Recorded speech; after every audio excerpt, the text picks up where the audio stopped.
Hello friends, welcome to దేవాంష్క stories. వాళ్ళు ఇప్పుడు మీరు వినబోతుంది ఒరే బాబు వసే మర్దల స్టోరీలోని 115వ భాగం. ఇంతలో విరాజ్ ఆయన దగ్గరికి వచ్చి, ఏంటి బాబాయ్, ఏం ఆలోచిస్తున్నారు అని అడిగాడు. ఇలా అడుగుతున్నానని ఏమనుకోకు విరాజ్, నా మీద మీకు కోపం లేదా? అంటే మిమ్మల్ని తలెత్తుకోలేని విధంగా ఆ రోజు అవమానించాను కదా, మరి అవన్నీ ఎలా మర్చిపోయారు అని అడిగారు రఘుపతి గారు. అవేమైనా వండర్ఫుల్ మూమెంట్స్ అనుకుంటున్నావా బాబాయ్? గుర్తు చేసుకుని పదే పదే సంతోషపడ్డానికి. బ్యాడ్ మూమెంట్స్ అవి వెంటనే మన మెదడులో నుంచి మనసులో నుంచి డిలీట్ చేస్తేనే మనం ప్రశాంతంగా ఉండగలం. అయినా మీరేమైనా పరాయి వాళ్ళ? మమ్మల్ని ఒక మాట అనకూడని వల్ల మేము మేము ఎన్నైనా అనుకోవచ్చు, కానీ బయట వారు మన మధ్యలోకి రాకూడదు. అదే ఫ్యామిలీ రిలేషన్ అంటే. బయట వాళ్ళు మన కుటుంబాన్ని దూషిస్తున్న టైంలో మనం వాళ్ళకి ఎదురు తిరిగి నిలబడతాం చూడు, అది రక్త సంబంధం అంటే. సరేలే, ఇవన్నీ ఎందుకు కానీ, భాను ఎలా ఉంది బాబాయ్? అబ్బాయి తనకి నచ్చాడా? నచ్చే పెళ్లికి ఒప్పుకుందా అని టాపిక్ డైవర్ట్ చేశాడు. కానీ రఘుపతి గారు మాత్రం విరాట్ చెప్పిన దాని గురించి ఆలోచిస్తూ విరాట్ అడిగే ప్రశ్నలకి సమాధానం చెప్తున్నారు. విరాజ్ అది గమనిస్తూ, వావ్, పూర్తిగా ప్లాన్ వర్కౌట్ అయ్యింది. థ్యాంక్స్ రా అభి, నువ్వు చేసిన మేలు అస్సలు మర్చిపోలేను. నువ్వు ఇచ్చిన ఐడియా దెబ్బకి 2 కుటుంబాలు ఇలా కలిసిపోయాయి అని అనుకున్నాడు. అలా నైట్ వికాస్ గారు స్వయంగా చాలా సంవత్సరాల తర్వాత తమ్ముడు తనకి ఎంతో ఇష్టమైన పీతల ఇగురితో గోరుముద్దలు తినిపించి మరి ఆయనతో పాటే పడుకుంటానని రూమ్లోకి వెళ్ళి ఊరి గురించి, భాను గురించి మాట్లాడుతూనే నిద్రపోయారు. తర్వాత రోజు రఘుపతి గారు వెళ్లే ముందు ఆయన తప్పు తెలుసుకున్నట్టు చిన్న పశ్చాత్తాపంతో వికాస్ గారిని హత్తుకొని, నన్ను క్షమించు అన్నయ్య, తప్పు చేశాను, కానీ అది సరిదిద్దుకునే అవకాశం వచ్చినందుకు సంతోషిస్తున్నాను. మీరు తప్పకుండా ఊరికి రావాలి. మీకోసం ఎదురు చూస్తూ ఉంటాను. మన కుటుంబంలో ఈ తరంలో జరిగే పెళ్ళిళ్ళు ఇవే. మరి అవి అంగరంగ వైభవంగా మన ఇంటి నుంచే జరిగితే ఇంకా బాగుంటుందని నా ఉద్దేశం. తర్వాత మీ ఇష్టం అని చెప్పి వెళ్ళిపోయారు. ఆయన వెళ్ళిపోగానే విరాజ్ సంతోషంగా వికాస్ గారిని, రోహిణి గారిని సైడ్ నుంచి హత్తుకొని, మొత్తానికి ఒక ప్లాన్ దెబ్బకి 2 కుటుంబాలు కలిసిపోయాయి. దీనికి మీరు తప్పకుండా మా అభిగాడికి థ్యాంక్ యూ చెప్పాలి అని అన్నాడు. అవునరా, ఖచ్చితంగా చెప్పాలి. మనమే స్వయంగా వాళ్ళ దగ్గరికి వెళ్దాం. సాయంత్రం రెడీగా ఉండండి.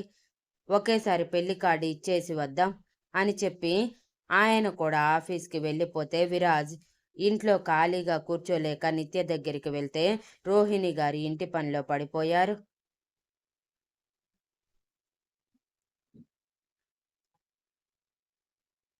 అనుకున్నట్టుగానే సాయంత్రం వేళ ముగ్గురు సీత కోసం స్వీట్స్ ఫ్రూట్స్ తీసుకొని రామ్ ఫ్లాట్కి బయలుదేరారు. మరోవైపు నిత్య, కృష్ణ కూడా స్వయంగా సీత వాళ్ళని పెళ్లికి పిలుద్దామని విరాజ్తో చెప్పకుండానే రామ్ వాళ్ళ దగ్గరికి బయలుదేరారు. ఇంకోవైపు నందిత అరవింద్ని తీసుకొని రామ్ వాళ్ళ దగ్గరికి వెళ్ళాలని ఫిక్స్ అయ్యి సాయంత్రం త్వరగా వర్క్ ముగించుకొని అరవింద్ రానంటున్నా బలవంతంగా లాక్కెళ్ళింది. అలా అందరూ తిరిగి రామ్ ఫ్లాట్లో కలిశారు. కాలింగ్ బెల్ మోగగానే డోర్ తీసిన రాధగారికి ఎదురుగా విరాజ్ అమ్మా నాన్నలు కనిపించి, రండి రండి అంటూ లోపలికి పిలిచి కూర్చోండి అని మర్యాదలు చేస్తూ ఉంటే, మీరు కూర్చోండి అని రాధగారిని కూర్చోమని చెప్పి, సీత ఎక్కడా, అభి వాళ్ళు లేరా అని అడిగారు.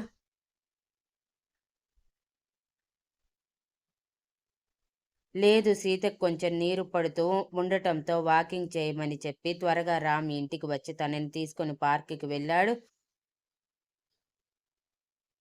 నేను కూడా ఇప్పుడు తనకి ఫ్రూట్ సలాడ్ తీసుకొని వెళ్దామని ప్రిపేర్ చేస్తున్నాను.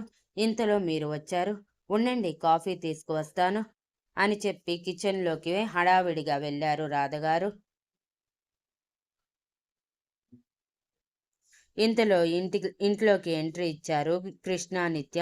వాళ్ళు రాగానే లోపల ఉన్న విరాజ్, రోహిణి గారు వికాస్ గారిని చూసి ఆశ్చర్యపోయి, మీరేంటి ఇక్కడ అత్తయ్య మావయ్య అని అయోమయంగా అడిగారు. సీతని, అభి ఫ్యామిలీని కలిపి పెళ్లికి పిలుద్దామని వచ్చాము. అవును, మీరేంటి ఇక్కడ అని అడిగారు రోహిణి గారు వికాస్ గారు. అడిగితే విరాజ్ మాత్రం నిత్యకి సైట్ కొట్టుకుంటూ ఉన్నాడు హ్యాపీగా. నిత్య వెళ్ళి విరాజ్ పక్కన కూర్చుంటే కృష్ణ వాళ్ళ ఎదురుగా కూర్చున్నాడు. వాళ్ళ వాయిస్ వినిపించి బయటికి వచ్చిన రాధగారు, అరే మీరు కూడా వచ్చారా, ఉండండి అని మళ్ళీ కిచెన్లోకి వెళ్ళారు. నిత్య రోహిణి గారితో, ఇంతకీ సీత అబీలు లేరా అత్తయ్యా అని అడిగింది. లేరంటరా, పార్కుకి వెళ్ళారంట అని అన్నారు రోహిణి గారు. మరోవైపు విరాజ్ అల్లరిగా నిత్య నడుం చుట్టూ చేయి వేసి తన దగ్గరికి లాక్కొని కన్ను కొట్టాడు. నిత్య కంగారుగా విరాజ్ వైపు చూస్తూ తన చేతిని విడిపించుకోవటానికి ట్రై చేస్తూ ఉంటే విరాజ్ ఇంకొంచెం పట్టు పెంచి పట్టు బిగించాడు. ఇంతలో ఇంట్లోకి ఎంట్రీ ఇచ్చారు నందిత, అరవింద్. అరవింద్ మొహమాటంగా లోపలికి వస్తే నందిత లోపల ఉన్న కృష్ణ, నిత్య, విరాజ్లని చూసి, అరే మీరు కూడా వచ్చారా, మీరు కూడా ఇక్కడే ఉన్నారా, వాట్ ఏ కోఇన్సిడెన్స్ అని నవ్వుతూ అనుకుంటూ విరాజ్ అమ్మా నాన్నల్ని చూసి, బాగున్నారా ఆంటీ అంకుల్ అని అడిగింది. బాగున్నాన్రా, నువ్వెలా ఉన్నావు అని ఇద్దరూ కలిసి అరవింద్ వైపు అయోమయంగా చూస్తూ ఉంటే నందిత నవ్వుతూ అరవింద్ చేతిని పట్టుకొని, ఇతను నా ఫ్యూచర్ హస్బెండ్ ఆంటీ, పేరు అరవింద్, ఈ హైదరాబాద్లోనే స్టార్టప్ కంపెనీ ఉంది అని నవ్వుతూ చెప్పింది. అరవింద్ షాక్ అయ్యి నందిత వైపు చూస్తూ మనసులో, అసలు ఏ డెసిషన్కి రాకుండానే అందరికీ నన్ను తన హస్బెండ్గా పరిచయం చేస్తుంది ఏంటి అని ఆలోచిస్తూ ఉండగానే కృష్ణ, నిత్య, విరాజ్ ముగ్గురు, అంటే ఇతను అరవింద్నా అని అడిగారు. హా అంటూ అరవింద్కి వాళ్ళని పరిచయం చేయగానే రాధగారు వాళ్ళ వాయిస్ వినిపించి ఎక్స్ట్రాగా మరో 2 కప్పులు కాఫీ తీసుకువచ్చి అందరికీ ఇస్తూ, బాగున్నావా అరవింద్ అని అడిగారు.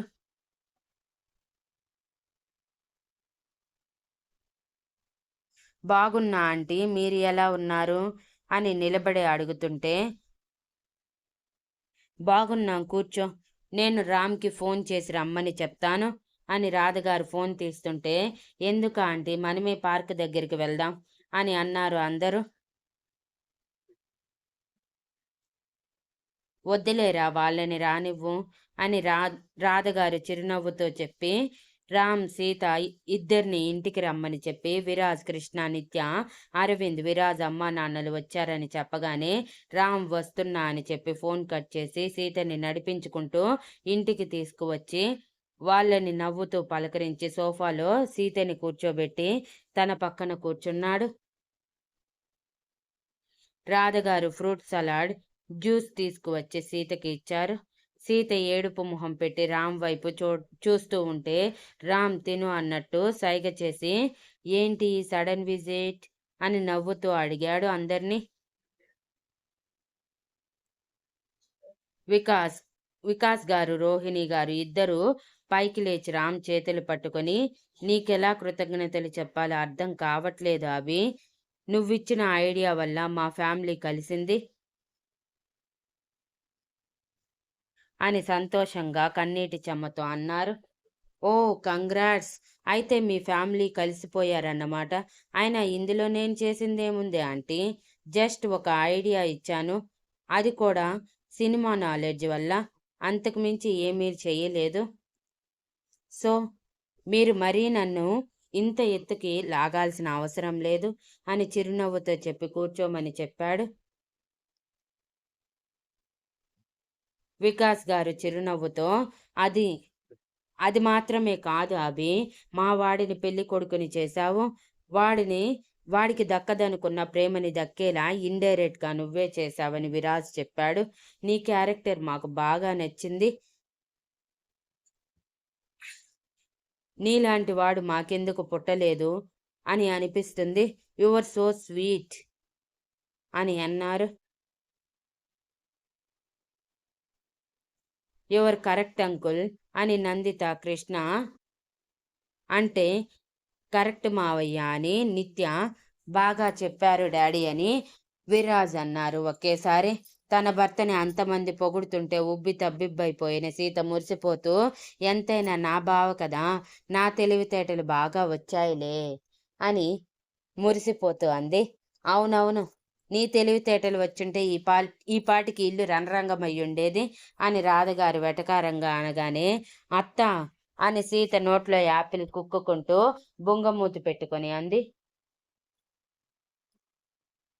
ముందు తినవే అని రాధగారు చిరుకోపంగా అంటుంటే రామ్ నవ్వుతూ వాళ్లతో నార్మల్గా మాట్లాడుతూ ఉన్నాడు.